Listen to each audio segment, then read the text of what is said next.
Hello, Dennis. Morning. Yes. Have you? Am I in splendid isolation, having moved the time? Well, we might be. And I'm afraid I've been occupied with something else, so I haven't had time to look at the latest draft. Don't worry. No, I really wanted to just use it as a. I mean, you helpfully provided us with a deadline, which is focusing minds. I have to say, on looking at it again, I thought it needed quite a lot of reorganization, and then, you know, and there's more work to do. But oh, great. Hi, Ben. Hi, good morning. I'm afraid I'm going to have to leave at 12, but I hope you'll be able to. That's all right. Yeah, well, I think probably half an hour we'll probably cover off on just agreeing next steps, really. And Min, thank you. You sent through your paper's developing a pace as well. Yeah, yeah. We had a good starting point because we got you had a very complete. You did. Whereas I think the thing with the data paper is it's kind of a bit of a moving feast, and I think I think my major comments were around on looking at it again objectively. It was extremely UK centric, and I think that just trying to step back a little bit. I mean, a lot of those UK lessons do generalize. I think you just have to kind of remove some of the referencing that made it appear it's only from the UK experience, and just more widely cite and evidence the various claims. I think. So I think with this structure, hopefully we can make some relatively rapid progress on the evidence base. I know Valerie couldn't make it on this occasion. A few people have sent apologies. So Ben, one thing that I was thinking about is how the section on platforms and the section on life cycles, and I've recast them deliberately because I think this notion of understanding the whole data life cycle is important going forward, because it's rather been the lone researcher doing the modeling. And that's partly what comes through in the policy discussion as well, that collaborative teams in this area are possibly the way forward. Of course, the evidence for that needs to be forthcoming as well. That obviously is better. Do you feel that's something that you could provide help and support references for in that kind of section? What I was asking for. Yeah, sure. I can definitely look into it. And I think your new email should just have a chat with Glenn and Richard as well, so I can maybe consolidate with them. Yeah. So what I'm hoping to do is to leave the draft for people, the new version for people. The people who've looked at it feel relatively content with the reordering. I think it's got a better natural flow now, and moving skills and just moving the data modeling to the front in a certain sense. I still think that needs a little bit more evidencing and understanding. I mean, as I've got more into the literature that people are writing up, it's quite interesting to reflect on just how far modelers were basically having to parameterize their model on some pretty thin gruel to start with. I mean, there wasn't a lot around, and the validation process is kind of almost ongoing, which I think is interesting. So I hadn't fully appreciated that quite so much and there's an awful lot of background or literature starting to appear just now on experiences, I think, of using this. So yeah, so if you and Glenn and Richard could kind of confer on that part, I'm going to leave the current draft in place for the next week. I'll be working on the sections I said that I would work on, and then because I think we really do have to try and persuade ourselves that we'll have a stable draft by the end of the month that's sufficient to kind of submit to the overall editor. Dennis, is your feeling that people are moving? I mean, I haven't seen anything else appear in the submitted folder as of yet, apart from policy, which clearly you had a very nice diagram that kind of organized your thinking, I think, around the challenges. You had a very nice paper to build on, I think, as well. But yeah.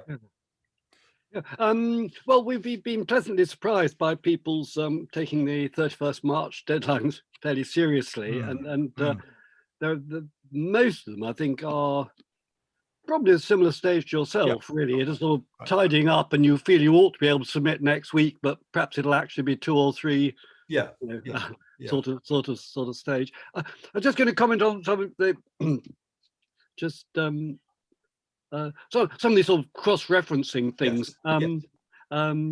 I think it'll probably end up that the sensible way to refer to the other challenge papers will be, like Hadley et al. Rather than policy. But I would suggest that sticking with policy, say, as a placeholder, and pretty much all the challenges can be uniquely identified by a single word, emergence, elimination, etc.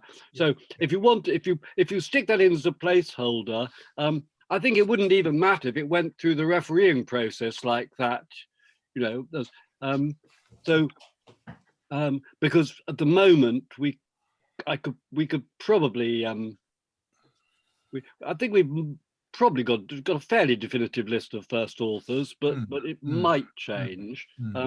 So I'd use a placeholder for the moment. Okay. The other thing was, you said about explaining the background. I think you can rely that the background will be mentioned in the preface, so you should be able to get away with, say, a single sentence, single explanatory sentence or a couple of explanatory sentences, but referencing the preface, and if that places any particular demands on the preface, just let us know and we'll make sure they're put in there. And similarly, at the moment, the intention is that the preface should have a sort of short paragraph on each paper. May try and mix them up a little bit rather than it being absolutely separate paragraphs. But roughly speaking, the idea is a paragraph, a short paragraph on each paper. So that, for instance, would provide, obviously it doesn't need to provide a reference for the paper you're writing yourself, but it would obviously provide explanations of what the other papers in the volume are about to some extent. So that could be a use. And again, if you just call that preface for the moment. Great, thank you. Lorenzo, Jasmina, welcome. Yeah, we're just trying to find a way. As I say, people seem reasonably content with the reordering. I just think now it's about evidencing and tightening up a little bit. And there's a bunch of that. I think I asked putting your data and models to the front of this, I thought was a good device, but there's obviously places where you will know the literature as it's unfolding right now and the stuff you want to reference in there. So thank you, by the way, I just put it in the chat. Lorenzo, I'll speak and then you can speak. Lorenzo and I just came off of a meeting, we chatted about it, about 8.2 specifically. So I think, I mean, overall, it's wonderful, great rewrite. There is, so overarchingly in 8.2, we need to update the references and diversify the references. And I think one aspect that's really critical to take home message from this section is in 8. I've lost it. I had it here. It's 8.2. Where was it? 8.22. Yeah. So there's no pages, but on the second page of 8.22, there is a section, the paragraph before last that starts, there was a notable interdependence of models and data.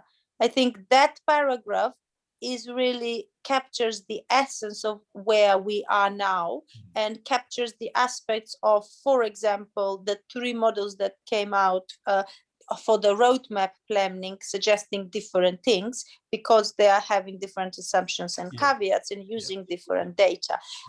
And I wanted to note to Dennis and Valerie, and I can't see Valerie's in the call because I can only see a few people. No, she's not. No, I think Valerie's having a day off. So great. Great. With her grandchildren who go back to school shortly. Good. Wonderful. Good. And so I wanted to say that maybe something like this that captures this aspect needs to go in the preface, because one of the challenges and importance of modeling was doing modeling, but doing predictive modeling, being aware of the data that you're putting in. And for example, the examples of data mentioned here are different for different reasons. Look, if you need more space to amplify that point because it's a central one, then please do free to do that. I think, I think it's a central one, but somebody might disagree. No. I think it's the bit that I felt around the parameterization, the whole issue of that dependency, because it also will link across to the section on life cycles, which at the moment is sitting there as a great set of aspirations, but where's the evidence? We need to understand it more. And actually it is in that kind of description you just put up there. Also the whole issue about, is this going to become a team-based activity, or really is it going to still be a few heroic lone modelers who kind of parameterize their models in the way? I think, Lorenzo, I don't know if you agree on this, but I think it has to be pitched as a team effort, because the strength of combining predictions, but doing it right will be the next big challenge as more data. But from now on, there'll be more data for sure available to modelers. It's just what they do with the data. Do they want to quickly write a paper because they want a publication with using one stream of data, or do they want to combine and take time to think about it? And at different stages of career, people, we want to do different things. That is the essence of academia. So, I agree. I also second Jasmina on confirming this is it's brilliant, Nigel. You've done a terrific work, I think, here, and it really. I don't know whether it was completely single-handedly or. Well, it was some light nights. I just felt that unless I tried to, I was losing my way through it a little bit, I think. So I thought. It's and I only read the first 2 sections really. To stop at section 8.2 because that was the request, and I didn't really have time to go any further. But certainly, well, the introduction is incredibly well signposted, and it fits very nicely.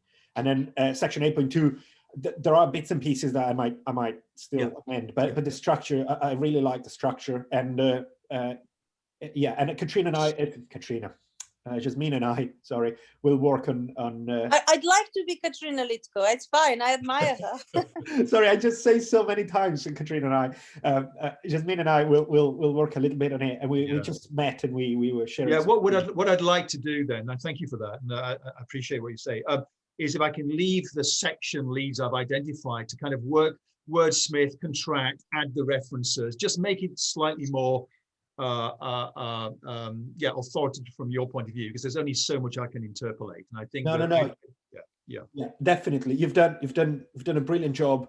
There are some things in the page that I added, like that kind of float standalone page. I think some thoughts that I thought were important have not necessarily migrated across. So Okay. Well, no, but it's certainly not your fault. It's and to be honest, if I were to look at this section independently of what I know and independently of my the extra page I wrote at the time, this flows like it would like if I had something like this, I would be like, okay, I can relax now. At least something is going to go in by the deadline, type of a feeling. And then it's a matter of kind of adding a little bit. And one thing I wanted to ask, but I think this is something that you should probably you will probably leave to Jasmina and myself. There is quite a lot of work that has happened in SPI-M early on that hadn't been published, or it's only kind of preprints, because you can't simultaneously kind of work for the government and also write and rewrite and publish, because it's just a nightmare. And if you don't have a big group that helps you with the writing, if you're just 2-3 people, you just don't have the time to do it. But some of these papers are collected in a philosophical transaction, the Royal Society B issue that is coming out soon. And so some of these bits and pieces could be cited. Well, that's very helpful. I was wondering about that, because I was wondering I was looking to try and find some of them, and it's clearly that they're in various states, in various places. So that's very helpful to know. Yeah, we're trying to kind of compact them all in one issue. But at the same time, I think this is relevant for some early work, but at the same time, it doesn't solve the problem of avoiding being UK-centric, because all of my experience is very UK-centric. But I think Jasmina has a much better understanding than me about the broader literature, and so I think between the two of us, we can help in that direction. And one aspect is to quote sort of Mark Lipschitz and his work in the States. And then so the COVASIM stuff that I've been doing in the UK, has been sharing with CDC and people in America. And again, we are just coming to publishing that, because it's been roadblocks across the high impact journals for one reason or another.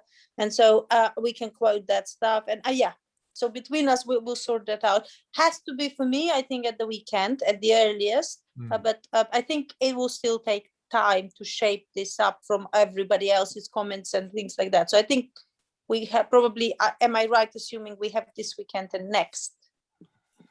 Yes.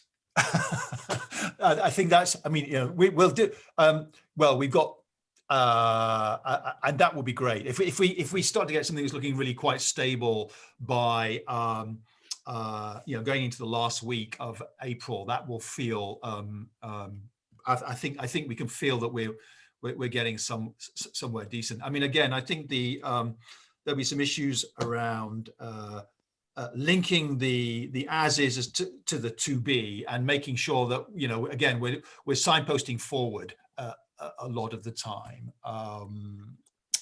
But that philosophical transaction. Did you say philosophical transactions, or is that?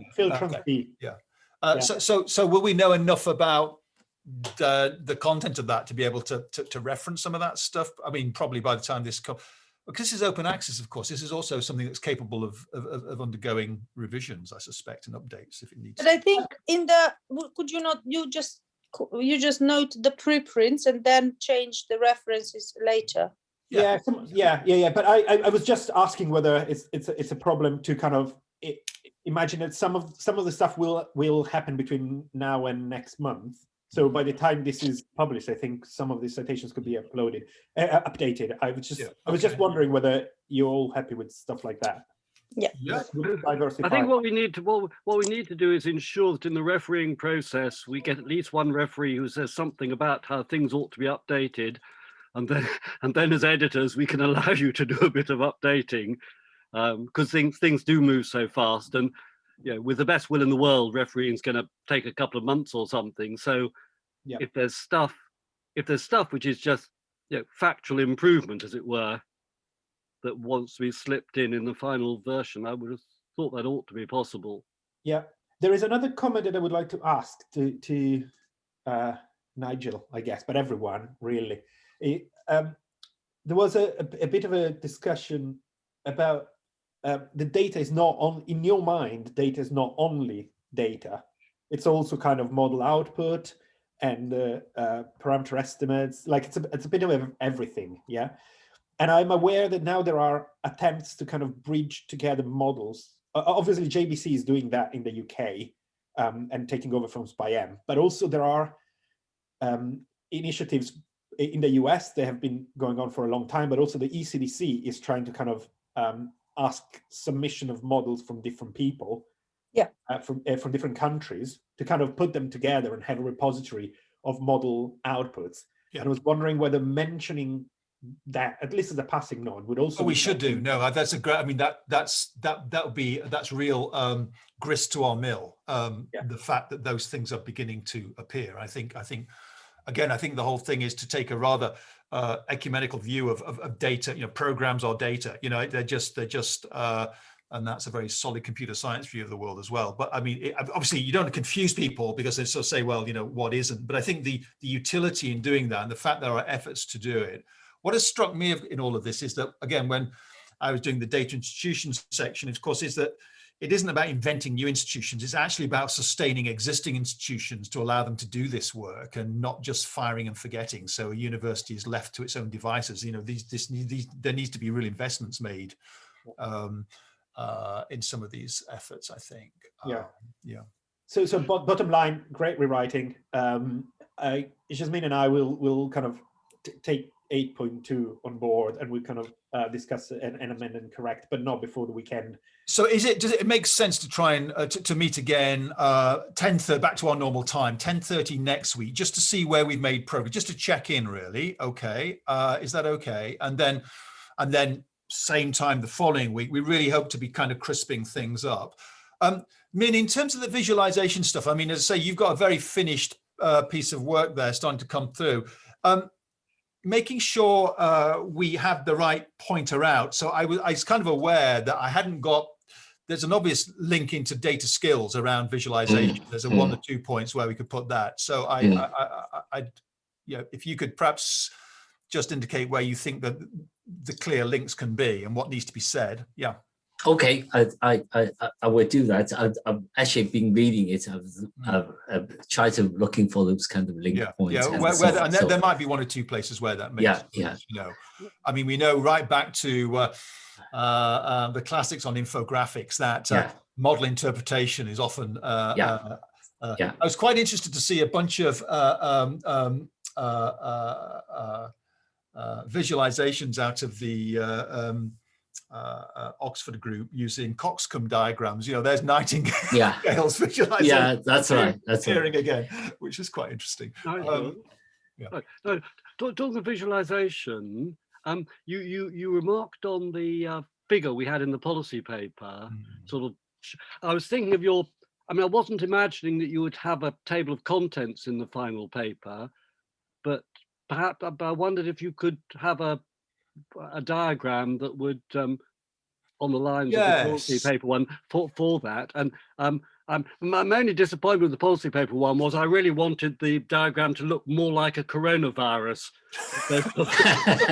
Round diagram, those bits coming out that would be the contents. But I was thinking that so that was my first thought. But my second thought was, should I sort of tell you how we went about it? And I thought, no, that is ridiculous. We've got a visualization expert here. So I think we should be asking Min to do us. Min, could you turn the contents list into a diagram, something like the one in the policy paper? It's on the second page of the policy paper. Okay. It probably needs to be a bit more complex because there's a 2-level order structure. And whether one puts in the numbers or whether one just does it so that it's got an obvious clock face ordering, so you don't need numbers, whatever. You're the visualization expert. I think you should. I propose some diagrams. That'd be great. For the would be next wonderful. meeting.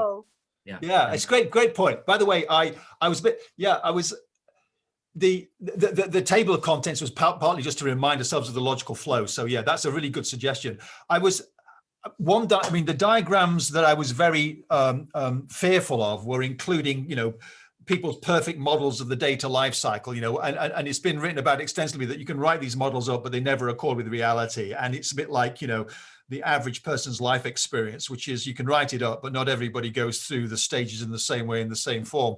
But a table of content, the content issues visualized in some way, that would be clearly wouldn't be a commitment to a particular life cycle, but it would be a commitment to the kind of things we think are important. And there's no demand to make it look like a coronavirus at all, Min, he says, pointedly. I think I have a look at it. I think about it. I think it is not just for illustration content. Essentially, is to structure the source. It's a structure of the source when you write this article, so which kind of makes sense to illustrate it. Okay. Yeah. Good. Okay. So in that case, what I suggest is that if we can kind of take ourselves and try and do some work over the weekend on the sections we've allocated, and then reconvene next week. I tell you, I'm going to move away from the terrible EndNote format, which is just dreadful. The trouble is, building citations in Microsoft is just so painful. But I think hopefully we won't have hundreds. So I mean, we can bear with building a few tens of them if we have to do it that way. Anything else? Good. Well. That's great. Well, thank you for that, and I'm really encouraged that you like the flow. I think the data, the motivation for fundamental data curation is that modeling benefits from it, and I think that's the story we need to try and kind of bring through in this. This isn't just kind of a bunch of data scientists saying, give us all jobs or indulge us in our latest research projects. It's that we believe that there'll be some added value in doing that. The bit around the future ecosystem, I mean, the issue around, there is possibly more we might want to say there, although again, I'm not sure how much discussion there is in the other chapters, Dennis, on future surveillance programs. I don't think there is. Right. I mean, there might be something in the first one on you're maybe aware that the challenges 1 and 2 have got amalgamated, which possibly means that in a way, one of the kind of things that might have been separate in 1, if it had been there, I think perhaps was surveillance, but it could be something in either 2 or 3, but don't think there's very much. So okay.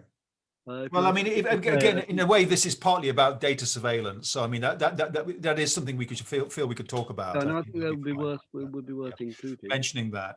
So, in that case, what I suggest is, I mean, again, in terms of just not preserving the integrity of the document as it evolves, I mean, if we use the one I sent around as the base case and put track changes on and work on our sections, then we shouldn't kind of be colliding. I mean, if you're in any doubt whatsoever, you can keep separate versions, but my view would be is if we can be all working on the same master document, do our local edits to our sections, and then recommit, we will see the track changes sufficient to take.